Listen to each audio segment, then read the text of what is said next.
Kasuray-suray na lumalakad si Drigo dahil sa kalasingan. Nabangga niya si Mang Nandoy na isang albularyo. Galing ito sa panggagamot ng batang inaapoy ng lagnat dahil sa binabalik-balikan ng kapre. Hindi mo ba nakikita, tanda? Ang lawak-lawak ng daan. Pero nagawa mo pa akong banggain? At ano na naman ang mga abubot mong dala? Ginugulangan mo lamang ang mga tao. Hindi ka naman marunong magpagaling. Ay, ewan ko sa'yo, Drigo. Lasing ka na naman. Diyan ka na nga. Hoy, tanda, kinakausap pa kita. Bakit ayaw mong aminin na isa kang huwad na manggagamot? Kung totoong manggagamot ka, bakit hindi mo napagaling ang babaeng pinakamamahal ko? Ha? Isa kang peking albularyo. Pre! Hinayaan na lamang ni Mang Nandoy ang lalaki. Kahit nagsisisigaw ito sa daan, nagpatuloy na lamang siya sa paglalakad hanggang makauwi. Pinagtitinginan ng mga tao ang lasing na si Drigo. Minsan din nakakatulog ito sa daan kapag hindi na nakayanan ng kalasingan. Swerte na kung makauwi pa ito ng bahay. Malakas na itinulak ni Drigo ang pinto ng kanilang bahay. Nagulat ang binatilyong si Leona nang pasalampak na tinakpan ng tiyuhin ng kaldero nang makitang kamote ang nakahain sa lamesa. Wala na itong ginawa kundi ang magreklamo. Bagamat hindi naman ito nagbabanat ng buto upang makabili man lamang ng masarap na pagkain. Simula nang mamatay ang ina dahil sa karamdaman, ay mas minabuti ng kanilang ama na doon na sila iwan sa pangangalaga ng kanilang lola Delma. Nagtatrabaho ang kanilang ama sa bayan bilang karpentero. Kaya't 2 beses lamang ito sa isang buwan umuwi sa probinsya sapagkat nangihinayang si Mang Nonoy sa pamasahe kung tuwing linggo siya umuwi. Panganay si Leon sa 3 magkakapatid. 14 na taong gulang siya. Samantalang ang kambal na si Roman at Omar ay 9 na taong gulang. May kapansaanan si Omar. Pipit bingi ito, kaya't ganun na lamang ang pag-aalaga niya sa kapatid.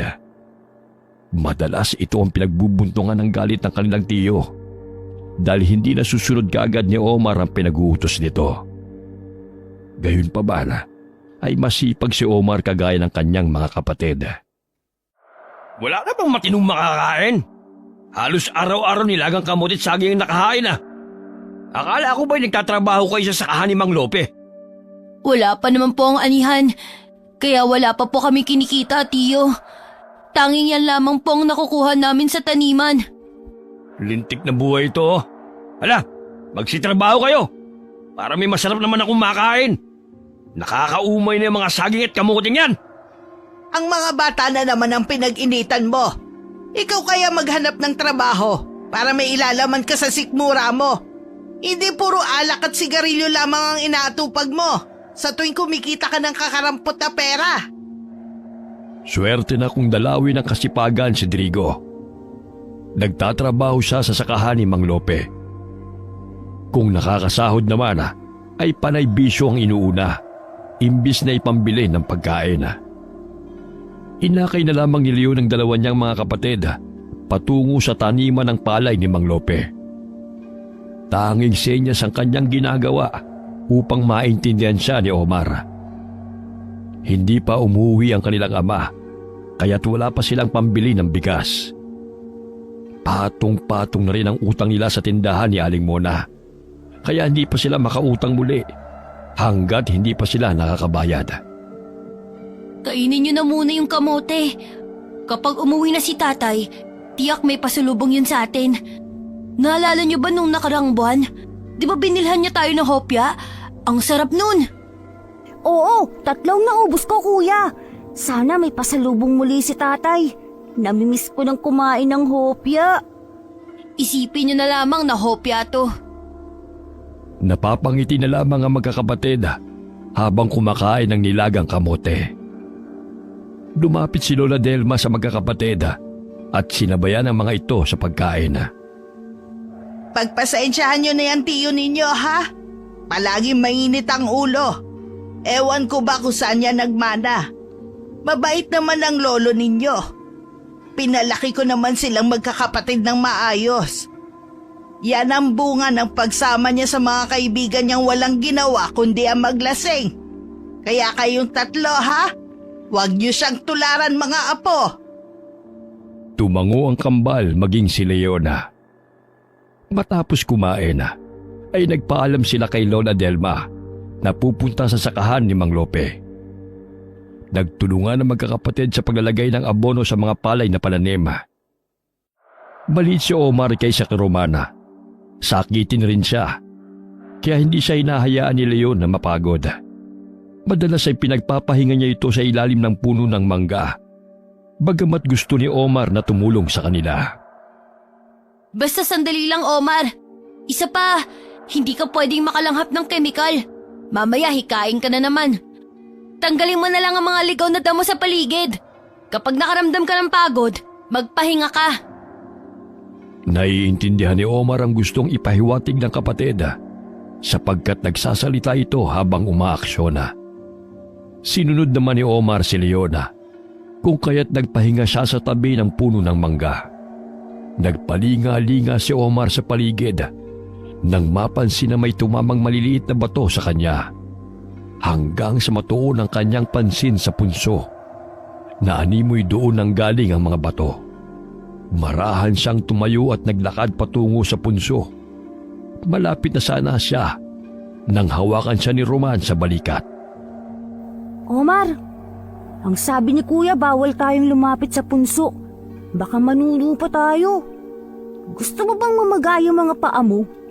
Hindi natin nakikita ang mga duwende.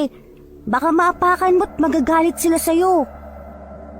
Tumango si Omar bilang tugon sa kapatid. Bumalik sila sa lilim ng mangga at hinintay si Leona. Oras ng tanghalian, kinuha ni Leon ang plastik na laman ng kanilang baon na nilagang kamote. Pinagsaluhan nila yung muli. Ilang sandali napansin nila si Mang Lope na may dalang basket. Mga bata, ano bang baon nyo? Saluhan nyo na muna ako. Naparami kasi ang pagkain pinadala ni Amanda. Naaawa ang Ginoo sa magkakapatid sapagkat ilang araw na saging at kamote ang paulit-ulit na baon ng mga ito. Sinadya niyang damihan ng dalang baon upang ibigay sa magkakapatid. Batid niyang gutom na gutom ang mga ito sapagkat kitang-kita sa mga mata ng tatlong bata ang saya nang makita ang pritong bangos at tinolang manok. Hinay-hinay lang sa pagkain mga bata, baka mabulunan kayo. Marami pa rito Maraming salamat po sa inyo, Mang Lope. Isang linggo na po kasing hindi kami nakakain ng kanin at ulam. Huwag kayong mag-alala. Araw-araw ko na kayong dadalhan ng pananghalian. Talaga po? Hindi nakukulo ang tiyan ko sa kamote at saging nito? Natawa ang Ginoo sa sinabi ng bata. Baya-maya'y napadaan si Drigo sa kanilang kinaroroonan, kaya't napatigil sila sa pagkain. Abay, tamang-tamang dating ko Boss, baka pwede namang humingi ng makakain. Ibigay mo na lamang sa akin, imbis sa mga walang kwenta mga batang yan. Anong walang kwenta? Ang sisipon ng mga batang to. Kaya tularan mo mga pamangkin mo para hindi ka naman malimos na makakain. O ito, at umalis ka na. Matapos na ibigay ni Mang Lope ang kanin at isda na ibinalot sa daon ng saging, ay agad na umalis si Drigo. Nalanghap ng Ginoo na amoy alak pa ito. Pag sinaswerte ka nga naman may grasang kusang dumarating. Huwag niyong tularan ng inyong tiyo. Mainam na mag-aral kayo para hindi habang buhay kawawain kayo niyan.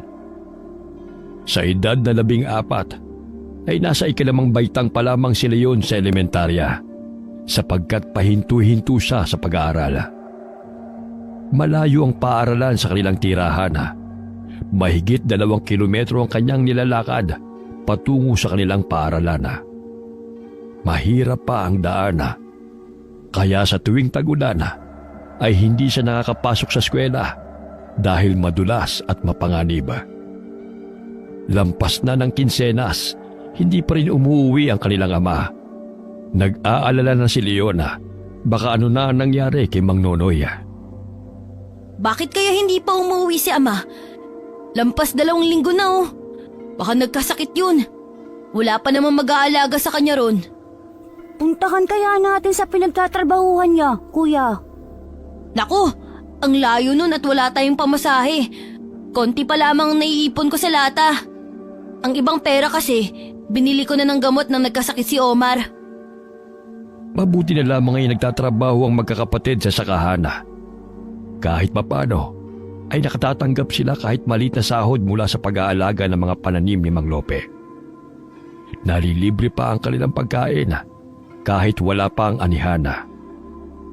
Itinatago ng mabuti ni Leon ang pera na kanyang kinikita upang hindi kunin ng kanyang tiyo. Inilalaan niya yun sa kanyang pangmatrikula kapag siya'y nakabalik ng pag-aaral sa susunod na pasukana at pambili rin ng gamot sa tuwing magkakasakit silang magkakapatid. Nagtatabi rin sila ng pagkain mula sa ibinibigay ni Mang Lope upang dalhin kay Lola Delma. Pagdating ng bahay ay sabik na inihain ni na Roman at Omar ang pansit at pandesal sa mesa upang makakain na si Lola Delma. La, halina po kayo't hanggat wala pa po si Tio Drigo. Mamaya, hindi na naman kayo makakakain dahil uubusin na naman niya ang pagkain. Tumigil sa pagtitiklop ng mga damit ang matanda at marahang lumakad patungo ng mesa. Ngunit nagulat sila nang biglang bumukas ang pintuan. Uy! Tamang-tama, gutom na ako. Tio Drigo, kay Lola po yan. Hindi yan para sa'yo. Konti lang yan, mamaya uubusin mo na naman. Aangal ka pang bata ka ha? Nakikita na lamang kayo sa bahay na ito. Kung ano ang gusto ko, masusunod. Akin ang pansit na to. Sabihan mo si Lope na damihan niyang bibigay niya sa inyo sa susunod. Nang sa ganon, makakain din si nanay. Tio, ibalik mo yan. Para po kay Lola Delma yan. Inambaan ni Drigo na susuntukin si Romana. Ngunit inawat siya ni Lola Delma. Ano ba, Drigo? Huwag mong saktan si Roman. Magtrabaho ka kasi. Hindi yung puro alak na lamang ang inaatupag mo. At bakit lasing ka na naman? Saan mo kinuha ang pinambili mo ng alak? Wala kang pakialam kung sa ko to kinuha, Nay. Diyan na nga kayo. Mga pabigat kayo sa buhay. Pwe! Lumabas ng bahay si Drigo na dala ang pansit at pandesala, habang bitbit din ito ang bote ng alak.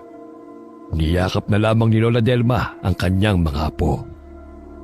Hayaan niyo na, apo. Nakakain na naman ako. Huwag niyo na lamang sagutin yung tiyo ninyo upang hindi kayo saktan. Nahuli sa pag-uwi si Leon dahil ipinatawag siya ni Mang Lope. Nadatnan niya na umiiyak ang kanyang mga kapatid.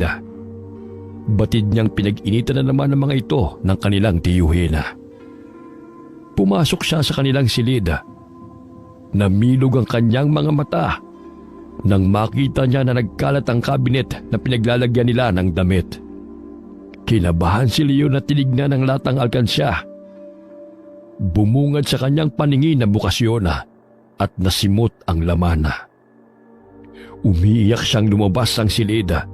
Dala ang walang laman na alkansya. Lola, wala na pong perang inipon ko. Sinadyang buksan po ang lata. Ay nako, ang batang yun. Hindi na talaga magbabago. Ilang sandali ay pumasok muli si Drigo sa bahay at nadatna ng mga pamangkin na umiiyak. Oh, bakit parang namatay niyang pagbumuka niyo? Ano naman bang kadramahan yan?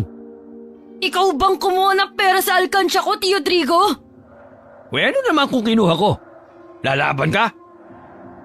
Akmang susuntukin ni Drigo si Leona, subalit humarang muli si Lola Delma sa kanyang harapan. Ang salbahe mo! Pinaghirapan namin yung magkakapatid! Tapos ikaw ilulustay mo lang sa alak? Para sa pag-aaral namin at gamot ni Omar yun! Nay, pagsabihan mo nga yung mga sampid mo. Ang tatapang eh. Basahin ko yung pagmumukha niya para makita niya. Ano ka ba naman, Drigo? Pati ipon ng pamangkin mo, kinuha mo pa? Hindi ka na nga nakakatulong dito sa bahay. Ano bang problema mong bata ka? Malaki, Nay. Dahil sa inyo, nawala ang babaeng pinakamamahal ko. Dahil sa pulpul ang manggagamot na yon. Walang sino man ang gustong mamatay ang asawa at magiging anak mo, Drigo. Ginawa namin ng lahat upang maisalba ang buhay ni Karina. Subalit hanggang doon na lamang siya. Buhat ng mamatay ang asawa nitong si Karina na nooy nagdadalang tao dahil sa kumbulsyon ay nagbago na ang ugali ni Drigo. Palagi na itong lasing at naghahanap ng away. Dahil sa malayo ang ospital sa kanilang lugar, ay tanging sa albularyo lamang sila nagpapagamot. Hindi na pagaling ni Mang Nandoy si Karina, kaya't ganun na lamang ang puot ni Drigo nang mamatay ang pinakamamahal nito. Dahil sa labis na pagkainis, ay malakas na hinagis ni Drigo ang bote ng alak kay Leona. Mabuti na lamang ay nakailag ang binatilyo, kaya hindi siya tinamaan. Tuyumang kamaong nagngingit-ngit sa galit si Leona. Pahikbi siyang bumalik ng silid at inayos ang nagulo nilang mga damit. Sumunod sa kanya ang kambala at niyakap na lamang ang kanilang kapatid dahil sa kalupitan ng kanilang tiyuhin. Hindi rin nila magawang iwanan si Lola Delma sapagkat mahina na rin ang paningin nito dahil sa katarata. Kaya tinitiis na lamang nila ang kalupitan ng kanilang tiyuhin na batugan at barumbado. Pumanhik ng kanilang silid si Lola Delma upang kausapin ang kanyang mga apo. May dinukot si Omar sa kanyang bulsa at ibinigay yon kay Lola. Agad na binuksan ni Lola Delma ang dahon ng saging. Abay, pandesal to, Omar. Para sa akin ba talaga to? Baka nagugutom ka, apo, kainin mo na to. Malamlamang mga mata habang nakatingin si Omar kay Lola Delma at gusto niyang kainin yun ni Lola. Huwag ninyong paniwalaan ang sinabi ng Tio Drigo ninyo na pabigat kayo. Napakaswerte ko dahil nabiyayaan ako ng mababait na apo. Niyakap nila si Lola Delma dahil ito na ang tumayong mga magulang nila. Buhat ng mamatay ang kanilang ina at magtrabaho ang kanilang ama sa bayan. Habang nagpapahinga muli si Omar sa lilim ng puno ng mangga, ay may bumabagsak sa kanyang maliliit na bato. Nagpalinga-linga siya sa paligid upang tukuyin kung sino ang may kagagawa noon. Natuon ang kanyang pansin sa punso at naaaninaw niya na may maliit na tao na kumakaway sa kanya. Gumingisi pa ito at panay ang talon. Napamangha siya sa nakitang elemento kung kaya't lumakad siya patungo sa punso. Napatigil siya sa paglalakad nang hablutin siya ni Drigo. Hoy, bata! May pagkain ka ba dyan? Ha? Na ibinigay ng amo nyo? Pailing-iling habang mababanaag ang takot sa mukha ni Omar. Tumatalsik pa ang laway ng tiyuhin sa kanyang pisngi. Amoy alak na ito kahit tanghaling tapat pa lamang. Alam kong tinatago mo lamang ang mga pagkain. Ibigay mo sa akin kung ayaw mong masaktan. Pinandilatan niya ng mata ang pamangkin at mahigpit pa nitong hinihila ang kwelo ng damit ng kawawang bata. Maya-maya'y may sumalpok na bato sa noo ni Drigo, kaya't nabitiwan niya si Omar nang sapuin niya ang noo. Lintik kang bata ka? Mahuli lang kita! Babalihin ko yung buto mo! Tumakbo patungo sa kinaroroonan ni Leon at Roman ang kapatid. Itinuturo nito ang tiyuhin na nakahandusay sa lupa. Ilang sandali na tanaw nila ang galit na si Drigo, kung kaya't nagtago sila upang hindi sila saktan nito. Ano bang ginawa mo? Bakit nagalit ang demonyong yan? Pailing-iling si Omar at inaksyon na kinuwelihan siya ng tiyuhin. Palakas ng palakas ang sigaw ng lalaki habang pasuray-suray na tinatahak ang daan upang hanapin ang mga pamangkin. Ilang sandali pa'y may nabangga itong babae na nakasuot ng bestidang itim at may kasama itong tuta. Hoy! Huwag kang ang paharang-harang sa dinadaanan ko. Bah, pwedeng gawing pulutan ng tuta mong yan ah. Kaya na nga yan, upang mapakinabangan. Napaatras si Drigo ng muntikan na siyang kagate ng mabangis na tuta. Matalim siyang tinitigan ng babae habang nakaharap ito sa kanya. Hoy, anong tinitingin-tingin mo sa akin? Hindi ang katulad mo ang tipo kong babae. Ang gusto ko, maganda, balingkinitan, at ayoko sa amoy lupa. Napahagalpak sa tawa si Drigo habang kinakantsawan ng babae. Ilang sandali pa'y lumakad ito palayo sa lalaki. Ngunit muli itong napasulyap kay Drigo bago tuluyang lumayo. Lasing na talaga si Tiyo. Pati tuta pinagdiskitahan. Animoy nakalimutan na nito ang paghahanap kay Omar at pinuntahan na naman ito ang mga kainuman. Gabi na nang nakauwi si Drigo. Naalala na naman ito ang galit kay Omar, kung kaya't halos masira na ang pintuan ng silid ng magkakapatid nang kalampagin niya ito. Dahil matagal siyang pagbuksan, malakas niyang sinipa ang pintuan. Pinagbubulyawan niya ang magkakapatid at sinugod pa nito ang bagong gising na si Omar. Ikaw na pipikang bata ka. Walang hiya ka talaga eh. Tignan mo ang ginawa mo sa noo ko. Pailing-iling na tumingin si Omar kay Leona. Ibig niyang ipahiwatig na hindi siya ang may kagagawa noon. Ilang sandali pa'y lumipad ang takip ng kaldero patungo sa kinaroroonan ni Drigo, maging ang mga stainless na mga pinggan at baso. Nagulat ang magkakapatid at laking pagtataka nila kung sino ang may kagagawa noon. Nagtamo ng malaking bukol si Drigo at mga galos sa katawan. Ano ba, Drigo? Gabi na'y nabubulabog ka na naman. Kung ayaw mo matulog, magpatulog ka. Marahil nagambala mo ang mga elementong naninirahan sa paligid, kaya nangyari yan sa'yo. Baka bukas mamagana yung bibig mo sa kakaputak. Hindi nga nagkamali si Lola Delma sa kanyang sinabi. Namaga ang mukha ni Drigo at ang mga binti nito. Nahirapan siyang tumayo at maglakad, kung kaya't hindi niya nagawang lumabas ng bahay upang makipag-inuman. Yan na nga ang sinasabi ko eh. Ipapatawag ko na lamang mamaya si Nandoy para magamot ka niya. Dahil sa pamamaga ng bibig, ay nahirapan si Drigo sa pagsasalita. Tanging ungol na lamang ang ginagawa nito. Mabuti nga yan sa kanya, Omar. Ang salbahe niya kasi. Pangiting tugon ng bata sa kanyang kambala. Ilang sandali na milog ang mga mata ni Omar at itinuro ang kanyang nakikita na naroon sa ibabaw ng mesa. Ano ba yan? Mga baso lang naman ang nasa mesa. Pailing-iling si Omar at hinawakan ang mga mata ng kambala at pinalaki niya ito. Ilang sandali pa'y nagulat si Romana nang maaninaw ang isang maliit na tao. Mahabang balbas nito hanggang tuhod.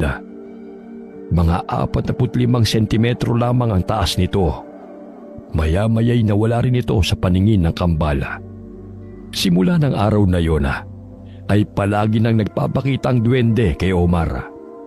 Alas 5 ng hapon dumating si Mang Nandoy sa bahay ni na Lola Delma. Nadatnan niya si Drigo na nakahiga sa papag. Ginamot niya ang lalaki sa pamamagitan ng pagtatawas. Nagsindi siya ng kandila at ipinatak ang nalulusaw sa palangga ng may tubig. Maya-maya'y pumorma ng hugis ang natunaw na kandila. Agad niyang kinuha ang luya at inihipa na. Idinampi niya sa noo ng lalaki at gumuhit ng krus. Nabulabog mo ang nuno sa punso, kaya ka pinarusahan ng ganyan. Maya-maya'y pinahiran niya ng langis ang noo at batok ng lalaki. Hinabili niya kay Lola Delma na pahiran ng langis ang namamagang parte ng katawan nito upang tuluyan na itong gumaling. Kinakailangang alayan ng kinatay na manok ang punso kung saan naninirahan ng nuno. at ipatak ang dugo ng manok sa palibot ng kanilang bahay. O sige, salamat Nandoy. Pagpasensyahan mo na lamang yung anak ko. Ito lang ang makayanan kong pasanag sa'yo. Binigyan ng saging na saba ni Lola Delma ang albularyo bilang bayad upang tuluyan ng gumaling si Drigo. Ayos na to. Naway magbago na yang si Drigo. Dahil sa palaging nagsisisigaw tuwing lasing, nabulabog ang mga nananahimik na mga elemento. Matapos na gamutin ni Mang Nandoy si Drigo, ay inutusan ni Lola Delma na magkatay ng manok si Leona. May 2 pa naman silang alaga na natira, kaya agad na isinagawa ni Lola Delma ang ipinag-uutos ng matandang albularyo. Ipinatak niya ang dugo ng manok sa palibot ng kanilang bahay. Hinanap rin niya ang punso na maaaring tahanan ng nuno na nagambala ni Drigo. Marahil doon malapit sa palayan ni Mang Lope, Lola. Siguro, nagalit ang nuno sa kanya dahil ang ingay niya sa tuwing manghihingi sa amin ng pagkain. Huwag na lang kaya nating alayan ng manok ang nuno. Mas mabuti nga po na ganyan siya para hindi na po siya manakit. Iho, kahit anong sama ng Tio Drigo mo, anak ko pa rin siya. Siguro'y may matututunan na siyang leksyon sa kalasingan niya. Samahan niyo ako ni Omar upang makahingi na tayo ng paumanhin sa nuno at tuluyan ng gumaling ang tiyo ninyo. Nagpalinga-linga si Omar sa paligid. Ngunit hindi nagpakita ang duwendeng kaibigan noong araw na yon. Pinuntahan nila ang punso malapit sa puno ng mangga. Humingi ng paumanhin si Lola Delma. Ilang sandali namilog ang mga mata ni Omar nang makita ang duwende na lumabas ng punso. Napaismi dito habang pinapakinggan ang pakiusap ni Lola Delma. Nangungusap ang mga mata ni Omar habang nakatingin sa kaibigang duwende. Napatawarin na nito ang tiyuhin sapagkat si Lola Delma pa rin ang mahihirapan sa pag-aalaga sa lasinggero nilang tiyuhin. Tumango ang duwende at bigla na itong nawala sa kanyang paningin. Ilang araw ang lumipas, unti-unting gumaling si Drigo. Kahit papano ay hindi na ito araw-araw naglalasing. Bagamat sa tuwing makakainom na uli ng alak, ay kagaya pa rin ng dati na hindi makontrol ang sarili at nakakatulog pa rin minsan sa daan. Habang papauwi galing inuman ay pakanta-kanta pa si Drigo na pasuray-suray na naglalakad pauwi sa kanilang bahay. Wala namang tao sa paligid. Tanging mga kuliglig na lamang ang nag-iingay sa katahimikan ng gabi. Marahan niyang ibinaba ang kanyang pantalona at umihi sa talahibana. Nahihilo na rin siya at gusto nang matulog. Ngunit mas minabuti niyang umuwi ng bahay. Naaninaw niya ang isang tao na nagkukubli sa mayayabong na talahibana malapit sa palayan. Hoy! Anong ginagawa mo riyan? Siguro magnanakaw ka, no? Namilog ang kanyang mga mata nang makita ang hubot-hubad na babae. Mahaba ang buhok nito at mabalasik ang itsura. Nasipat rin ng paningin ni Drigo ang kasama nitong tuta na tumutulo pa ang laway at tila inutusan pa ang babae na patayin ng lalaki. Isa yung tiyuan na aswanga.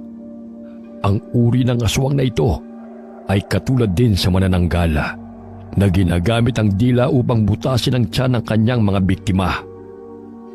Karaniwan ang binibiktima nito ay mga buntis. Ngunit meron namang tiyuan na aswanga na nambibiktima ng pangkaraniwang tao at tanging atay lamang ang kanilang kinukuha rito. Bagamat hindi nahahati ang katawan nito, ang tuta niyang kasama ay ang kanyang amo na siyang naguutos sa kanya na pumatay at kung sino ang kanilang bibiktimahin. Hindi rin ito lumalaki. Bago pa man makasigaw at makahingi ng tulong si Drigo, ay malakas na binutas ang tiyuan na aswang ang kanyang tiyana gamit ang matalim at mahabang dila nito. Paulit-ulit ring sinakmal ng tutang aswang ang kanyang leeg. Sumisirit pa ang dugo nito. Kinuha ng babaeng aswang ang kanyang ataya at masayang nilantakan nila ito ng kasama niyang tuta. Ilang sandali pa'y iniwan nilang nakahandusay si Drigo sa talahibana bago pa man may makakita sa kanila. Kinabukasan, nagtaka ang magkakapatid ng matanaw ang mga nag-uumpukang mga tao sa talahibana malapit sa palayan ni Mang Emong. Dali-dali silang naglakad patungo sa mga tao upang makiusyoso. Nagulat sila nang makita ang tiyuhing si Drigo na dilat ang mga mata habang wakwak ang tiyan nito. Ilang sandali pa'y may mga kapulisang dumating. Dali-daling tumakbo si Leon patungo sa kanilang bahay upang ipagbigay alam kay Lola ang kanilang natuklasan. Lola, sumama po kayo sa akin! May masamang nangyari po kay Tio Drigo! Ha? Ano na naman nangyari sa batang yon? Inalalaya ni Leon si Lola Delma hanggang marating nila ang kinaroroonan ng bangkay ni Drigo. Hindi makapaniwala si Lola Delma nang makita ang sinapit ng kanyang anak. Sino ang may gawa niyan sa kanya, mamang pulis? Ayon sa mga otoridad ay nawawala ang atay ng biktima. Walang sino man ang nakakita kung sino ang pumaslang kay Drigo. Niyakap na lamang ni Leon si Lola Delma. Kahit ganun ang kanilang tiyo, ay mahal pa rin ito ng kanilang lola. Sa di kalayuan ay nasipat ng tingin ni Omar ang babaeng may kasamang tuta.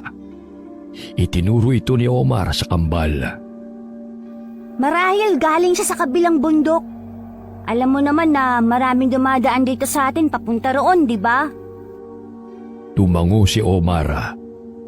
Ilang sandali na baling na naman muli ang kanyang paningin sa babae. Matalim itong nakatingin sa kanilang kinaroroonan bago ito lumayo. Naging sospek sa pagkamatay ni Drigo ang kanyang mga kainuman kaya't inimbitahan ang mga ito sa presinto. Ngunit lahat sila ay iginiit na wala silang kasalanan sa pagkamatay ng lalaki.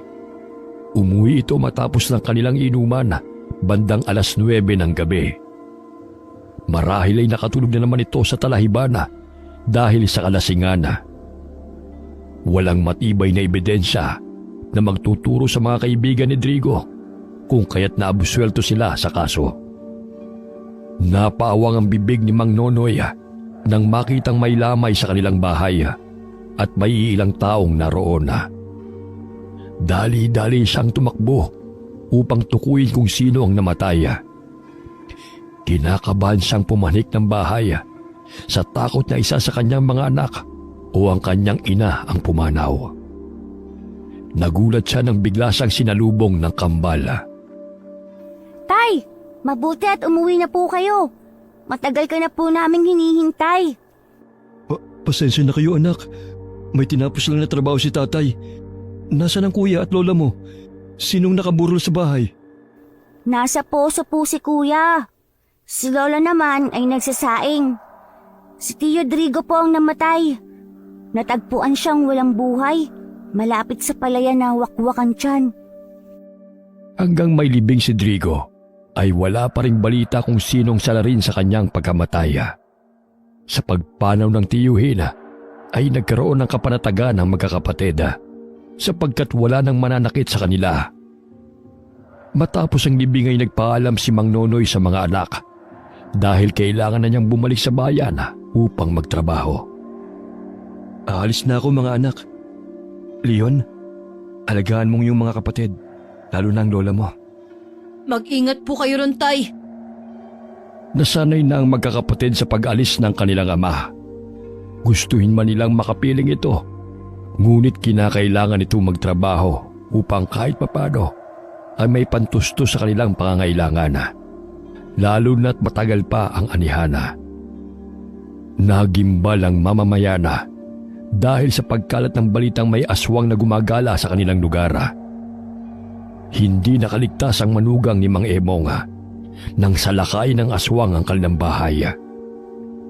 Ayon kay Mang Emong, mahimbing silang natutulog nang biglang pumalahaw sa iyak ang kanyang 5 taong gulang na apo. Nagising rin ang anak niyang si Jeffrey, kaya't nasalba nito ang buhay ng anak bago pa ito mapatay ng aswanga na nakasampa sa kanilang bubungana. Dali-daling kinuha ni Jeffrey ang balisong na nakasabit sa dingding at lumabas sa bintana upang habulin ang aswanga. Nagtulungan sina Mang Emong at Jeffrey sa pagtugi sa aswanga. Subalit nakatakas ito dahil sa matulin nitong tumakbo. Nangangatog sa takot ang kanyang apo hanggang sumapit ang umaga. Gayon na lamang ang paghihinagpis ni Jeffrey nang makitang wakwak ang tiyan ng kanyang asawa at wala nang sanggol sa sinapupunan nito. Kuya, baka aswang din ang pumatay kay Tiyo. Wakwak din kasi ang tiyan niya ng matagpuan. Hindi ko alam. Marami din kasing kaaway si Tiyo. At saka hindi naman siya buntis katulad ni Aling Tessa. Di ba ang aswang, mga laman loob ng taong paborito nilang kainin? Maging tayo ay maaari niyang kainin. Gusto rin nila ng mga bata. Tumangutango si Omar bilang pagsang-ayon sa kambala. Ilang sandali natuuna naman ang kanyang pansin sa kanyang tabi. Animoy may kinakausap din ito. Omar, sino naman ang kinakausap mo riyan? Hindi ka nga nagsasalita, pero ang ingay naman ng ungol mo. Itinuturo nito ang kaibigang duwende at may ibinigay itong bato sa kanya. Upang lubos na maintindihan ni Roman ang ibig sabihin ng kapatid, ay hinawakan niya ito sa ulo at tinitigan ang mga mata. Hindi maipaliwanag ni Roman kung bakit tila nagsasalita ang kanyang kambal sa pamamagitan ng paggamit ng kanyang isipan. Binigyan ka niya ng proteksyon, depensa at lakas upang mailayo sa kapahamakan. Gamitin ang kanyang ibinigay upang maiiwas ka niya sa masasamang loob dahil nararamdaman niyang may itim na elemento na gumagala sa paligid na naghahasik ng lagim. Gusto ka niyang iligtas mula dito dahil laging matalik ka niyang kaibigan. Tumango-tango si Omar dahil tama ang pagkakaintindi niya sa gustong ipahiwatig ni Omar tungkol sa sinabi ng kaibigan nitong duwende. Simula nang maibigay ng duwende ang mutya na pagmamayari nito kay Omar, ay may kakayahan na itong makipag-usap ng maayos sa pamamagitan ng kanyang kambal. Si Roman ang kanyang naging boses at tagapagsalita. Ang bait naman ng kaibigan mong yan. Tanungin mo nga siya kung marami siyang pagkain. Nagugutom na kasi ako eh. Umiling-iling si Omar at sinabi sa isipan ng kapatid na hindi sila maaaring kumain ng pagkain ng mga engkanto, sapagkat kapag nakakain sila ay hindi na sila makakabalik pa sa mundo ng tao. O sige na nga, maghahanap na lamang ako ng kamoting kahoy. Halika Omar, sama mo ako. Tumakbo sila patungo sa kasukalan. Nagulat silang magkapatid nang sinalubong sila ng tuta. Natakot si Romana dahil hindi pangkaraniwang tuta yun. Kulubot ang balat nito sa mukha at may mapupulang mga mata na tinutubuan ng mayayabong na mga pilikmata. Napatras silang dalawa, ngunit mabangi silang sinugod ng tuta at akmang kakagatin. Ngunit bago pa man nakasampang mabangis na tuta sa kanilang kinaroroonan, ay bigla silang naglaho sa kawalan na animoy hangin. Nagpalinga-linga ang mabangis na tuta kung saan naroon ang kambala. Subalit malakas itong tumilapo ng hambalusin siya ni Omar gamit ang sanga ng kahoy. Hindi niya tayo nakita. Kayong nasa tabi lang naman niya tayo ah. Ngumiti si Omar sa kambala. Ilang sandali pa'y tumakbo patungo sa kanilang kinaroroonan si Leona. Nakikita nga tayo ni Kuya eh. May pagkaduling ang pangit na asong yun. Ngayon lang ako nakakita ng ganong itsura ng tuta. Sino kaya nagmamay-ari doon? Ang sabi ko sa inyo, huwag kayong lumayo eh. Bali-balita pa naman ng aswang. Mamaya kalad ka rin kayo at kainin. Bumalik na tayo sa palayan. Maya-maya andyan na si Mang Lope dahil magtatanghalian na.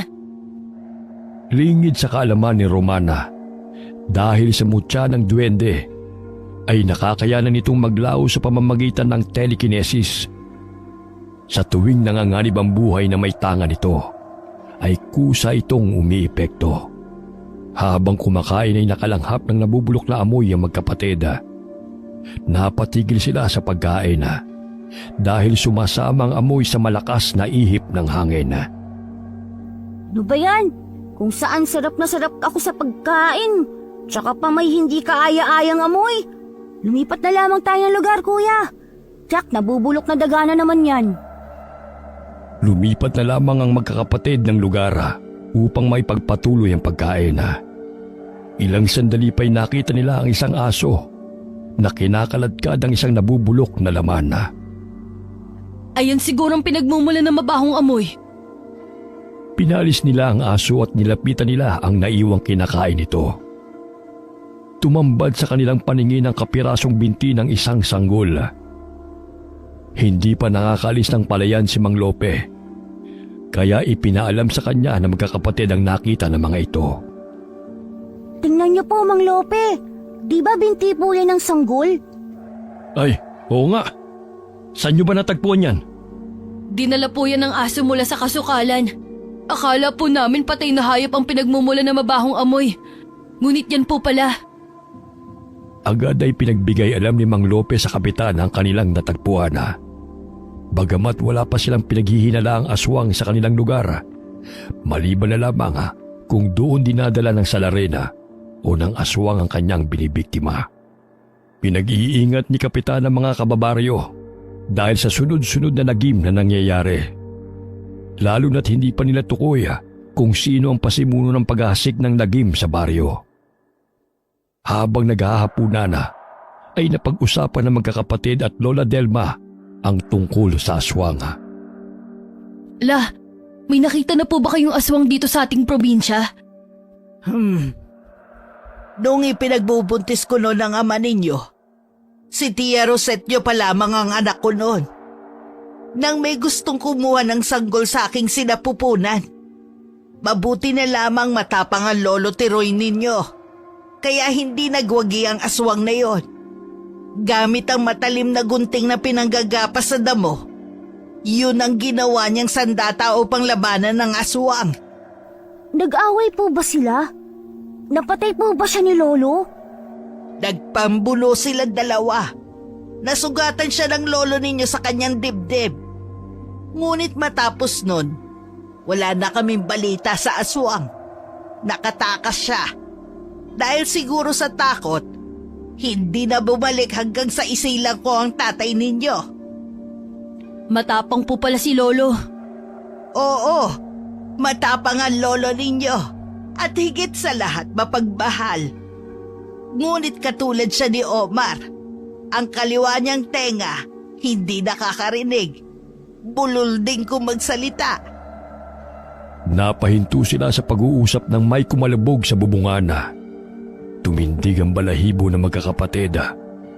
Ngunit hindi nagpadala si Leon sa takot. Kinuha niyang itak at hinasa sa hasaang bato. Sa gayon ay marinig yun ng aswang at matakot sa kanyang ginagawa. Ilang sandali pa'y narinig nila na may lumundag pababa ng kanilang bahay at kumaripas ito patakbo palayo.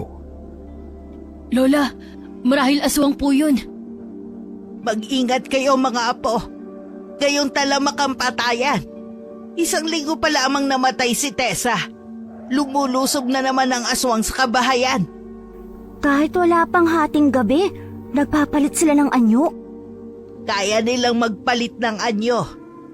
Kung kailan nila gustuhin. Lalo na ngayon, kabilugan ng buwan. Sa tulong ng kanilang langis, nakakapagpalit sila bilang aswang. Kaya mag-ingat kayo sa mga taong inyong nakakasalamuha. Huwag basta-basta magtitiwala, lalo na't hindi pa ninyo lubusang kilala. Opo, Lola. Tumango si Omar bilang pagsang-ayon kay Lola Delma.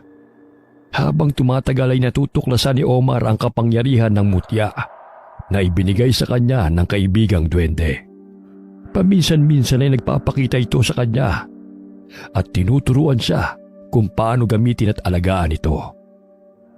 Sa pamamagitan ng isipan ay nagkakaintindihan sila.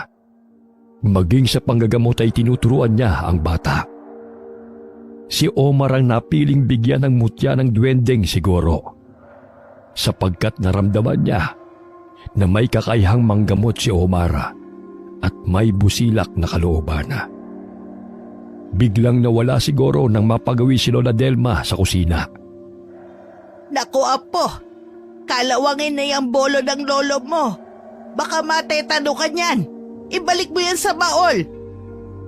Hinahasa ni Omar ang bolo na kanyang natagpuan nang sila'y maglinis ng bahay ni Romana. Maya-maya'y dumating ang kambala at may dalang mga lata.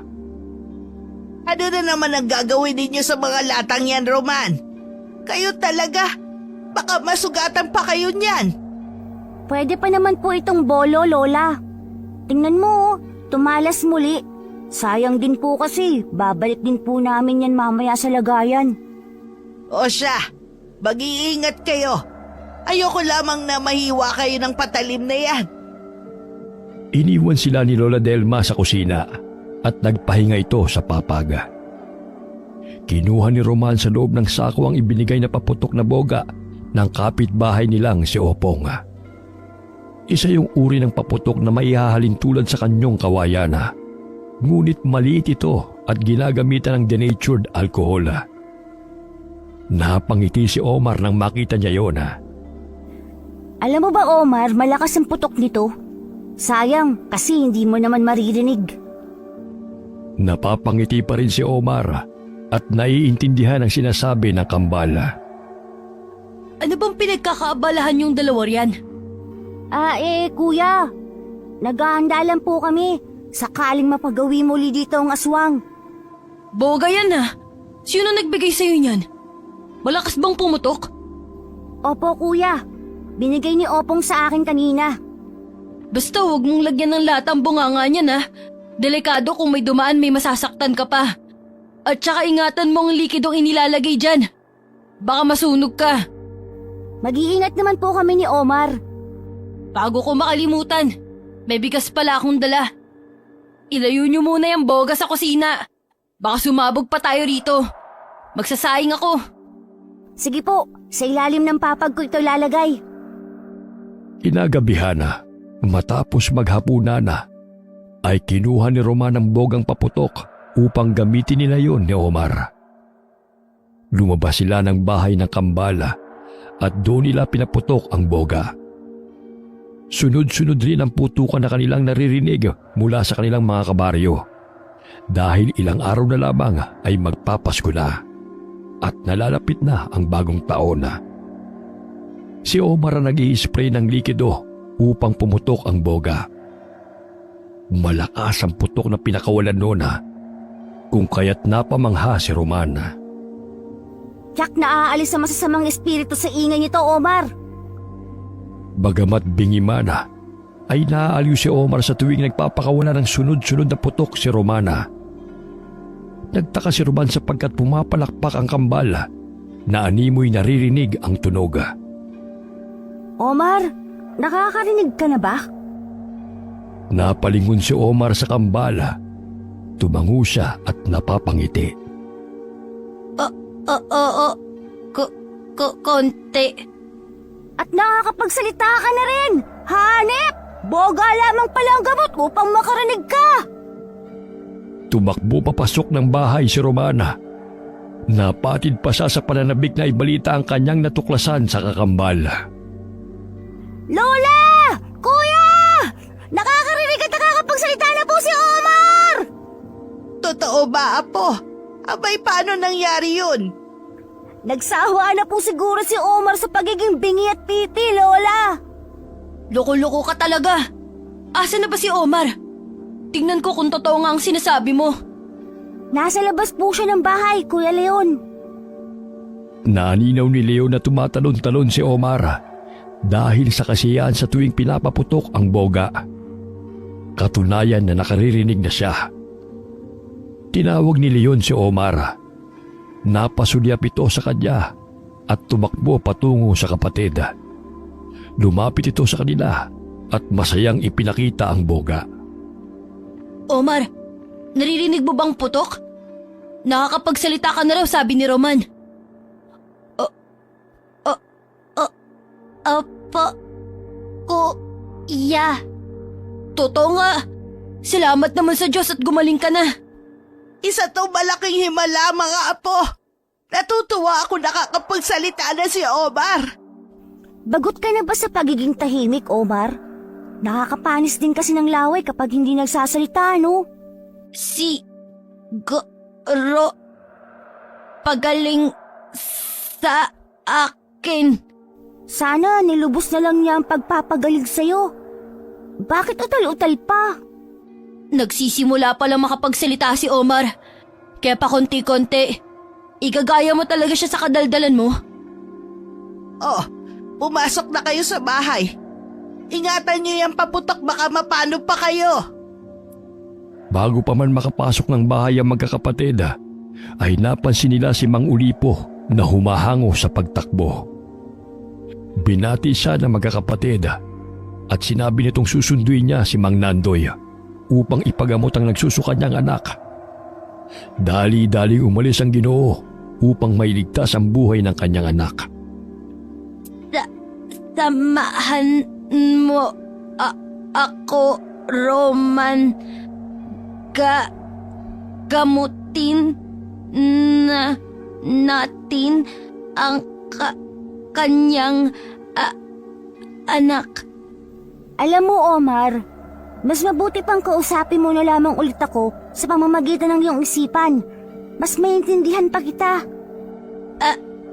Ayaw mo bang magsalita ako? Hindi naman sa ayaw. Kaso nga lang ang tagal nating matapos sakaling may gagawin pa tayo. Tulad yan, gusto mong gamutin ang anak ni Mang Olipo. Kaya tara na, bago pa yung mamatay. Sakali man, mauuna pa yung malagutan ng hininga bago ka pa matatapos sa pagsasalita riyan eh. Tumango si Omar at kinuha ang plastik na naglalaman ng mga halamang gamot na kinuha sa gubat. Nagpaalam sila kay Lola Delma upang lumabas ng bahay. La, pupunta po muna kami ni Omar kina Aling Marites. Gabi na. Ano pa ba ang gagawin ninyo ron? Isa pa may sakit ang anak ni Marites. Kaya nga sinundo ni Olipo si Nandoy. Saglit lang naman po, 7:00 pa lang naman po, Lola. Uuwi rin kami kaagad. Sasamahan ko na lang si Lola rito. Umuwi kayo kaagad. Baka sakaling makasalubong niyo pa rin ang aswang. Dali-daling lumabas ng bahay ang kambala. Malapit lang naman ang bahay ni Aling Marites. Kaya sa daan pa lamang ay nadidinig na nila ang iyak ng ginanga. Malayo pa ang bahay ng albularyong si Mang Nandoy. Mahigit 30 minuto pa ang lalakarin ni Mang Ulipo bago makarating sa tahanan ng manggagamot. Kumatok sa pintuan ng kambala at agad naman silang pinagbuksan ng panganay na anak ni Aling Marites. Bumungad sa kanilang paningin ang namumutla at namimilipit sa sakit na si Jojo. Magandang gabi po. Nabalitaan namin na may sakit po si Jojo mula kay Mang Olipo. May dala po kaming halamang gamot para maibsan ang kanyang nararamdamang sakit. Pinatuloy ni Aling Marites ang kambal sa kanilang tahanan upang masimulan ng magamot ang kanyang anak. Kinuha ni Omar ang halamang pansit-pansita mula sa plastik.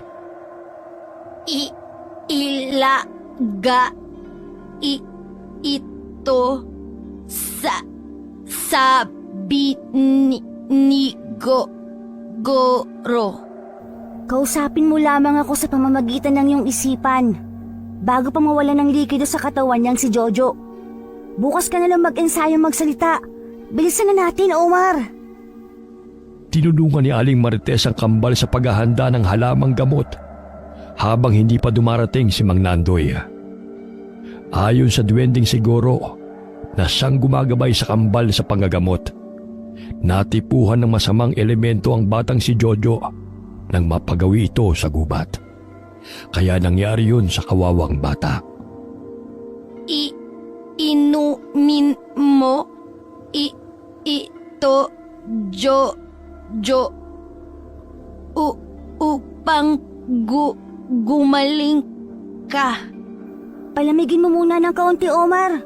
Baka mapasok pa yan si Jojo imbis na gumaling eh. Tama. Maya na lang. Nakakapagsalita na pala yang si Omar. Mabuti naman. Kailan pa? Opo, kanina lang po. Nang maingayan po sa mga paputok. Mabuti nga po't nagising niyang tenga't dila niya. Napangiti ang ginang sa tugon ng batang si Romana.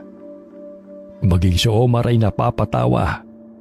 Ilang sandali pa'y pinainom nila kay Jojo ang sabaw mula sa nilagang halamang pansit-pansitana. Sa tulog noon ay napahinto nito ang pagsusuka at pananakitang tiyan ni Jojo. Maya-maya'y kumuha ng gaas si Omar mula sa maliit na gasera. Namilog ang mga mata ni Romana nang makita ang ginagawa ng kakambal. Uy, anong gagawin mo? Huwag mo ipainom ang gas kay Jojo, lason yan!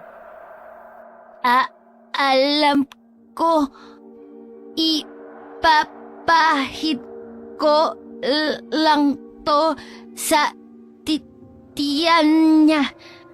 Huwag ka kasing excited masyado. Ganun ba? Sige, gamutin mo na si Jojo. Napakaamot na lamang ng ulo si Romana. Matapos na ipahid ni Omar ang gaas sa tiyan ni Jojo, ay nagpakawala ng mabahong hangin ang bata na siyang ikinagimbal ng lahat ang nasa loob ng bahay. Ay, grabe naman yung amoy, ang baho! Mauuna pa yata ako mamatay nito Napatakip sila ng ilong. Maya-maya'y guminhawa ang pakiramdam ni Jojo at nanumbalik ang normal nitong kulay. Laking pasasalamat ni Aling Marites sa ginawa ng kambal. Ay salamat! Gumaling din si Jojo. Hindi ko sukat akalain na may kakayahan pala kayong manggamot, Omar. Roman.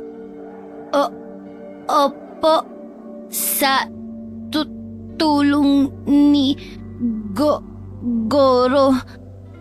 Sino si Goro? Ang ibig pong sabihin ni Omar, guru po. Naging guru po namin si Mang Andoy. Siya po ang nagturo sa amin sa panggagamot. Ilang sandali pa ay nagpaalam na ang kambal sa ginanga at sila'y umuwi ng bahay. Sa daan ay patuloy na pinagsasabihan ni Roman si Omar. Omar, sa susunod wag mong sabihin na tinutulungan ka ng kaibigan mong duwende. Baka ikapahamak mo pa yan. Tsaka baka sabihin nilang nahihibang ka na dahil hindi nila nakikita ang nakikita mo. Basta, sabihin mo na lang na marunong ka na lamang gamot. Yun lang. Sige po, boss. Sandali, Omar. Nakikita mo ba yun? Ay nakasampang tao sa bubungan ni na Aling Gloria. Nakatuwad pa Kitang-kitang puwit niya mula rito. Oo nga. Aswang. Siguro yan. Marahil aswang nga. Naku, manganganak pa naman si Aling Gloria. Dala mo ba ang boga? Oo. Nariyan sa ko. Agad na kinuha ni Roman ang boga at nilagyan ng lata ang bunganga nona. Ilang sandali tinuon niya ang bunganga ng boga patungo sa taong nakatuwad sa bubungan ng bahay. Nagkubli sila sa mayayabong na damuhan. Ilang sandali pa ay nagpakawala ng putok si Roman gamit ang boga. Tumama ang lata sa puwet ng aswanga na siya naman itong ikinagulat. Sunod-sunod na lata ang sumalpok sa kanyang katawan, dahilan ng kanyang pagtataka kung sino ang may gawa nona. Nagpalinga-linga ang aswang sa paligid at galit pa nitong inilibot ang mabalasik nitong mga mata. Tumalo ng aswang pababa ng bahay. Bigla itong nawala sa paningin ng kambala. Ilang sandali pa'y nagulat silang dalawa nang sumambulat sa kanilang harapan ang tiyuan na aswanga. Anong ginagawa ninyong dalawa? Akala nyo ba hindi ko kayo nakita? Nanginginig na napatras ang kambal sa damuhana habang patuloy na itinututok ni Romana ang bogang paputok sa mukha nito. Natumba si Romana at hindi inaasa na puputok ang boga, kung kaya't malakas na tumama ang lata sa noo ng aswang. Tumilapo nito, kaya't nagkaroon ng pagkakataon na makatakbo sila palayo sa aswang. Ngunit hinabol sila ng kasamahan nitong tuta. Sa pagkakataong yun ay hindi na pangkaraniwang tuta ang itsura nito, kundi mabangis na aso na siyang nagsilabasa ng matatalim nitong mga ngipin. Tila lumuluwa pa ang mga mata nito. Dumungaw si Leon sa bintana nang marinig ang sunod-sunod na putok ng boga. Batid niya na ang kambal ang sanhi nun. Namilog ang kanyang mga mata nang makitang kumakaripas ng takbo ang mga kapatid habang hinahabol ng mabangis na tutang aswang. Lola, may aswang! Tingnan mo pang lalahan nyo! Bumubula! Ay nako nga! Nasaan si Omar at Roman? Ayan na po sila! Hinahabol sila ng aso! Agad na kinuha ni Leon ang itak at binuksan ang pintuan upang makapasok ang mga kapatid. Sinalubong niya ang kambal at iniwasiwas sa harapan ng aso ang patalim niyang hawak. Bilis! Roman! Baka maabutan tayo ng aswang na tuta na yan! Humahangos na pumasok ang kambal sa kanilang bahay. Malakas na isinarado ni Leon ang pintuan bago pa makapasok ang aswang na humahabol sa dalawa. Muntik na kayo dun Anong klaseng aswang kaya ang humahabol sa inyo? Napakaliit ngunit mabangis at nag-aapoy ang mga mata. Sus Mariosep, sinasalakay na naman tayo ng aswang. Abay bumalik na naman ang mga masasamang nilalang. Ilang sandali pa'y naririnig nila ang mga kalampag sa dingding. Kinuha ni Omar sa ilalim ng papag ang pinutol na dulo ng kawayan.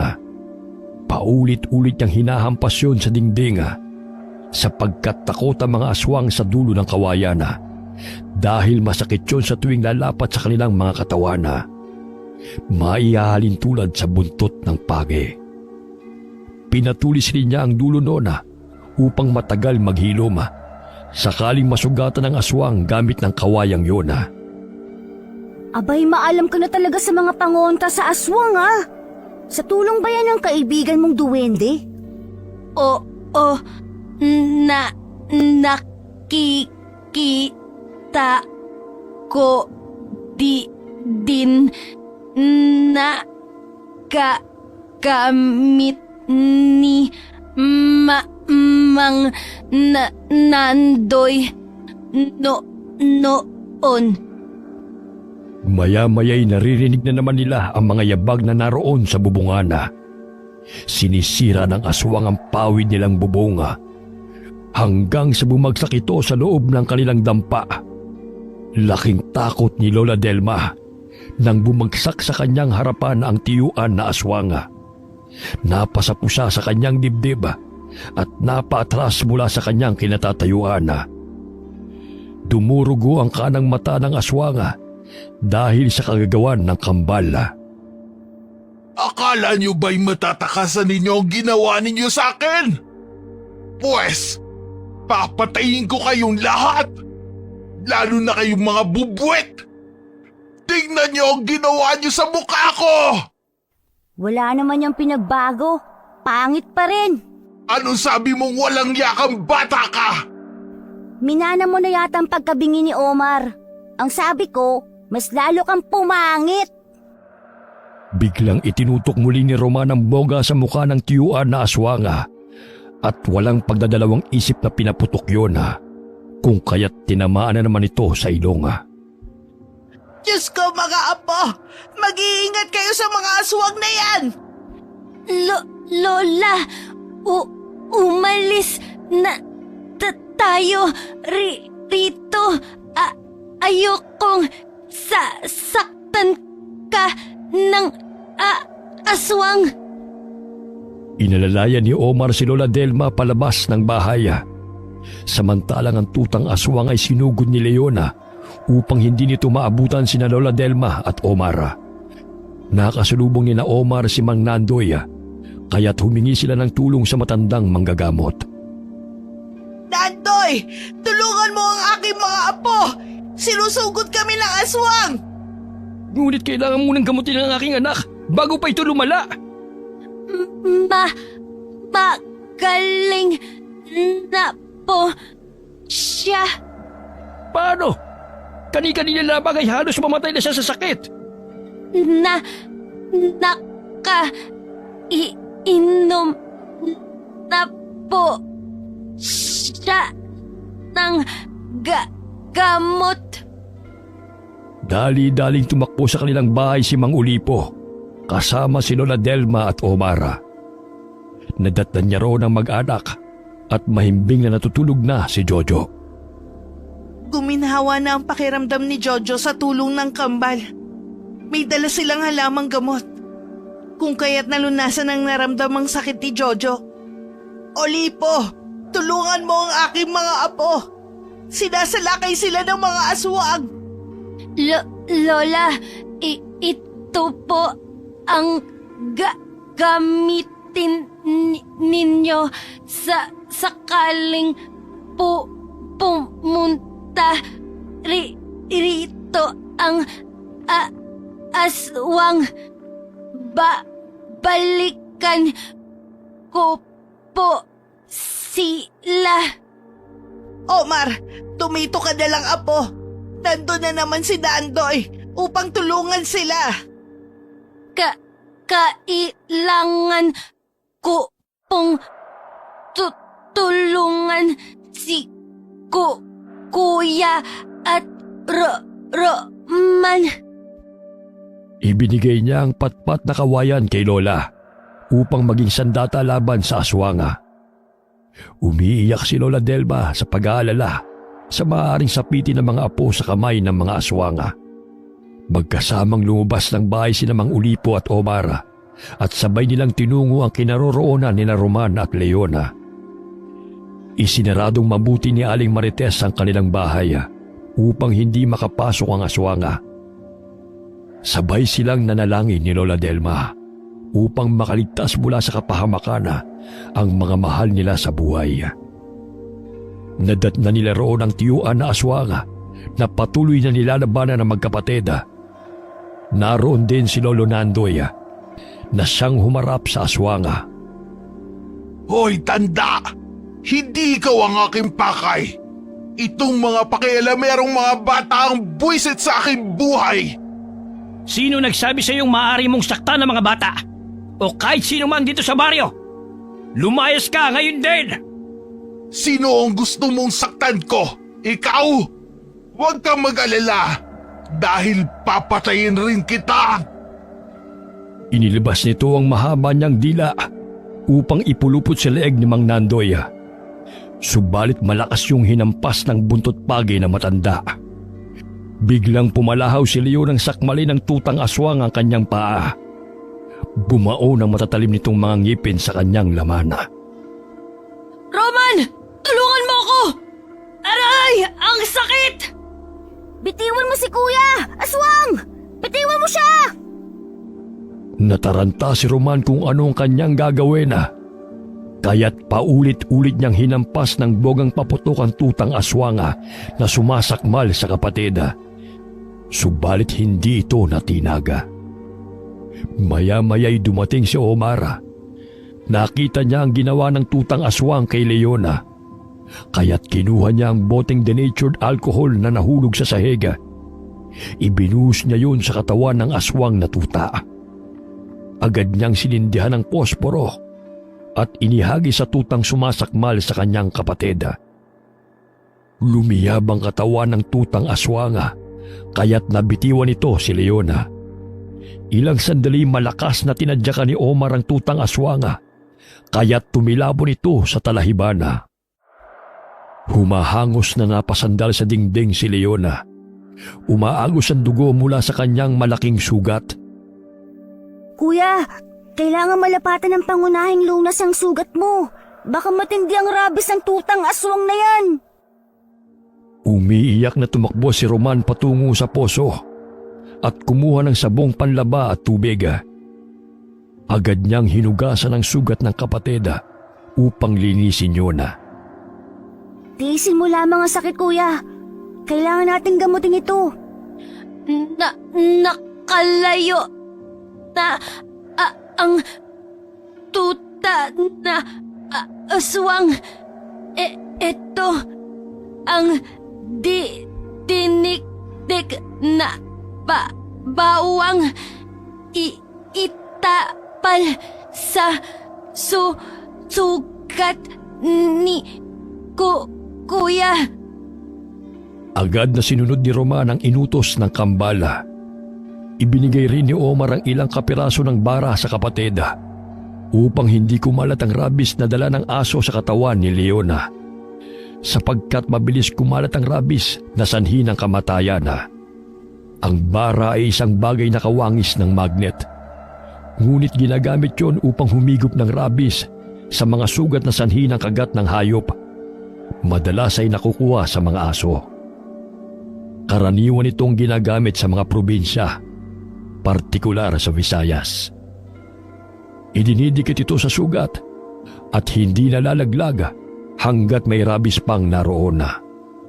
Ang bara ay ginagamit sa panggagamot na tinatawag na patandok o tandok, ginagawa ng mga tradisyonal na mga manggagamot. Nagtulungan sina Mang Ulipo at Mang Nandoy sa pagsugod sa aswanga. Inutusan ni Mang Nandoy si Mang Ulipo na humingi ng tulong sa kanilang mga kabaryo. Agad naman yung sinunod ng lalaki. Kinuha ni Omar ang lumang bolo na kanilang pinatalas.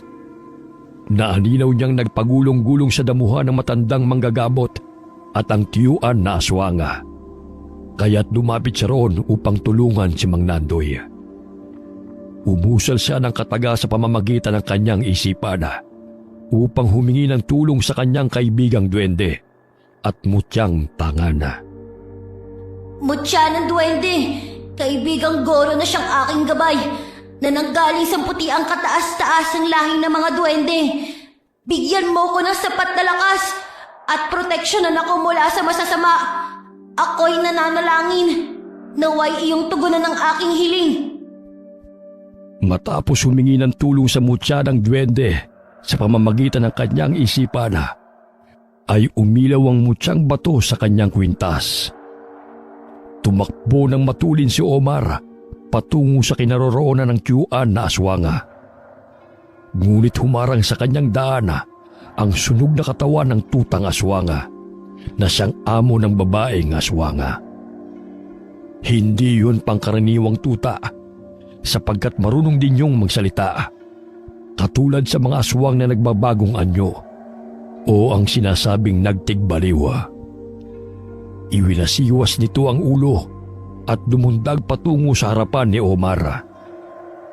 Ngunit tila kasinggaan lamang ng balahibo ng manok si Omar na kayang ilaga ng pagsugod ng tutang aswanga. Matulin siyang tumakbo upang salubungin ang pagsugod ng tutang aswanga. Malakas niyang itinarak sa sunog na katawan nito ang bolo. Ngunit nakayanan pa rin yung ilaga ng tutang aswanga. Akala mo ba'y ganun mo lamang ako kadaling mapapatay? Mahigit 100 taon na ako. Walang sino man ang ipinanganak upang patayin ako. Ako ang papatay sa iyo. Ikaw na sintu-sintong bata. Hindi ka nga marunong magsalita. Papatay pa kaya? Naningkit ang mga mata ni Omar dahil sa sinabi ng kalabang aswanga. Sinugod niya ito muli at sa ikalawang pagkakataon natabas niya ang bibig ng tutang aswanga. Malakas itong umatungal dahil sa labis na sakit. Sumirit ang dugo, ngunit nagbabaga pa rin ang mga mata nitong sinugod ang batang kalaban. Iyan ang nababagay sa bibig mo. Inundayan niya muli ng saksak ang aswang na tuta hanggang sa malagutan ito ng hininga. Samantala, sadyang malakas ang babaeng aswanga kaya't dinaganan nito si Mang Nandoy. Pinahaba nito ang kanyang dila upang wakwakin ang tiyan ng manggagamot. Ngunit napatigil ito sa kanyang ginagawa nang ihagis ni Omar ang bangkay ng tuta sa kinaroroonan ng tiyuan na aswanga. Bumagsak yun sa tabi nito. Nandilat ang mga mata ng babaeng aswanga at nanggigil sa galit na dinampot ang bangkay ng tuta. Ayan ang tuta mo! Tustado! Ulang iya ka! Anong ginawa mo sa kanya? Pagbabayaran mo ang pagkitil sa kanyang buhay! Dinampot ng aswang ang tuta at kumaripas ng takbo patungo sa kasukalan. Maraming sugat na natamo si Mang Nandoy dahil sa laban nila ng aswanga. Sadyang malakas ang aswang na yun dahil kabilugan ng buwan. Inalalaya ni Omar ang matandang manggagamot upang makaupo. Ayos ka lang ba, Mang Nandoy? Abay, nakakapagsalita ka na. Paano mo nagapi ang aswang na kasama ng babaeng yon? Pinakita ng bata ang hawak nitong patalima.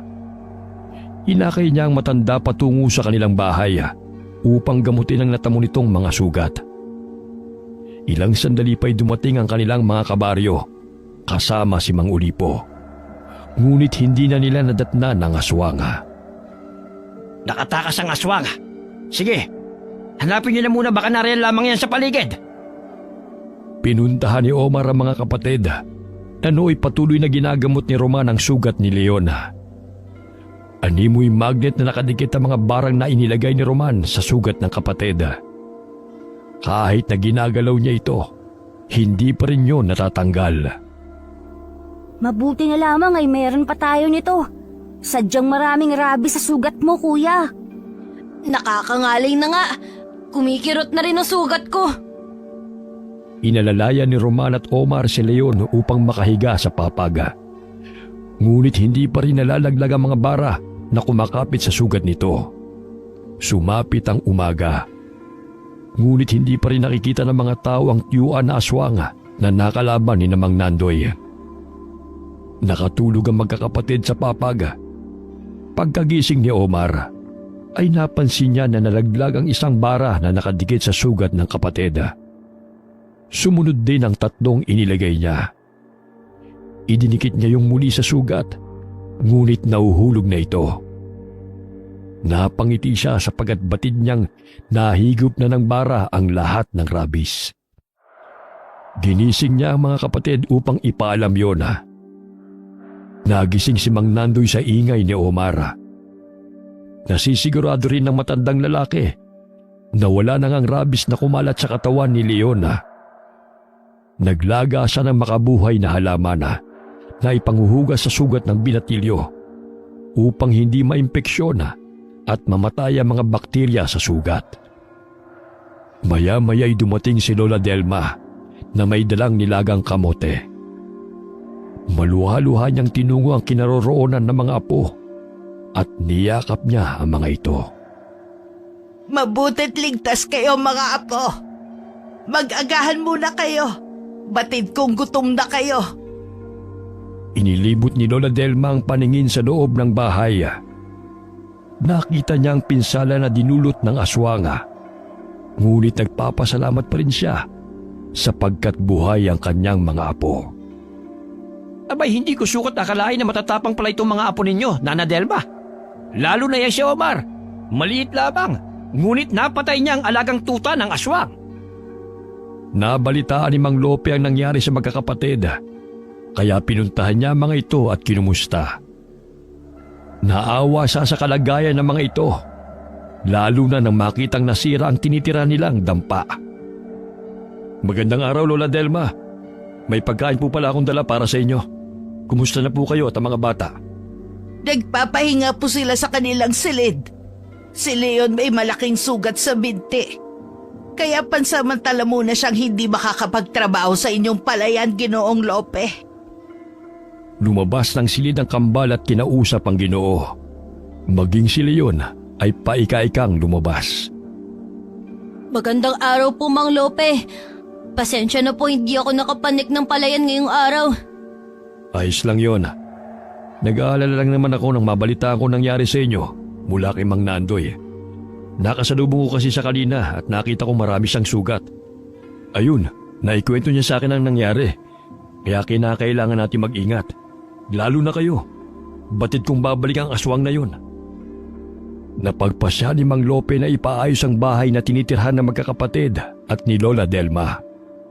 Sa gayon ay hindi basta-basta masisira ng aswang sakaling mapagawin muli doon. Marupok na rin ang dating bahay at inaanay na.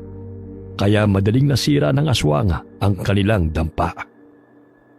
Laking pasasalamat ni Lola Delma na magtulong-tulong ang mga kabaryo sa pagkumpuni ng kanilang bahay sa pamumuno ni Ginoong Lope. Gawa sa nara ang kanilang dingding at yero ang kanilang bubonga. Tiyak na mahihirapan ang aswang na sirain muli yun. Maging ang mga kabaryo naging handa sa paglusob muli ng aswang. Lalo na sa may mga maliliit na anak at nagdadalang tao. Kinumpuni nila ang kanilang mga tahanan upang hindi basta-bastang mapapasok ng aswang. Isang araw na lamang ay ipagdiriwang na ang Pasko. Kaya't umuwi si Mang Nonoy sa probinsya upang makasama ang kanyang pamilya. Matapos nilang magsimba sa maliit na kapilya ng barangay, ay bumisita sila sa puntod ng asawa at namayapang kapatid. Pagdating nila sa bahay, ay inutusan ni Lola Delma ang kambal na maghanap ng niyog na kakailanganin sa lulutuin niyang bilo-bilo. Kaya tumungo ang kambal sa niyugan malapit sa palayan ni Mang Lope. Mabuti naman at hindi na nakabalik ang aswang. Marahil natakot na dahil namatay ang kasama nitong asong aswang, Omar, ano? Siguro. Ngunit kailangan pa rin nating mag-ingat. Alam mo ba, Omar? Hiling ko sa bagong taon na sana diretso ka na akong magsalita. Ang tagal kasi. Ano kaya kung sumigaw ka sa bagong taon? Baka dumiretso yung dila mo. Katulad nung nasabugan ng boga yung tenga mo, kaya nakarinig ka. Umagalpak sa tawa si Omar dahil sa kapilyuhan ng kambal. Napatigil sila sa pag-uusap nang dumaan muli ang babae malapit sa kanilang kinaroroonan. Matalim na nakatitig sa kanila ang babae, bagamat nakatakip ang mukha nito ng belong itim. Di ba siya ang babaeng may kasamang tuta? Siya nga. Pero wala siyang kasama. Baka siya ang aswang, Omar. Maya-maya'y natuon ng pansin ng kambal sa paparating na si Mang Lope. May dala itong supot na ibinigay yun sa magkapatid. Masayang tinanggap ng magkapatid ang regalong damit ng Ginoo. Maging si Leon ay binigyan din. Ngunit hindi pa rin inalis ni Omar ang paningin sa babae hanggang sa pumasok ito sa kasukalan. Naku, maraming salamat po sa inyo, Mang Lope. Paborito ko po itong kulay pula. Oh, ano bang lulutuin niyo mamaya? Bilo-bilo po. Masarap po magluto si Lola. Mamaya dadalan ka po namin. Sumapit ang gabi at ilang oras na lamang ay gaganapin na ang Kapaskuhan. Pinagsaluhan ng magkakapatid ang pritong bangos ni Mang Nonoy at pansit na niluto ni Lola Delma. Naubos ang bilo-bilong niluto ni Lola hapon pa lamang dahil binigyan ng magkapatid ang kanilang mga kapitbahay. Nagpahinga sila matapos kumain. Napatigil sa paghugas ng plato ang kambal nang may marinig na nagsisigawan sa labas ng kanilang bahay. Dumungaw si Mang Nonoy at nakitang may grupo ng kalalakihan na may dalang mga pailaw. Lumabas siya upang magtanong. Sinabi ng isang lalaki na hinahanap nila ang aswang na napagawi sa kanilang bahay.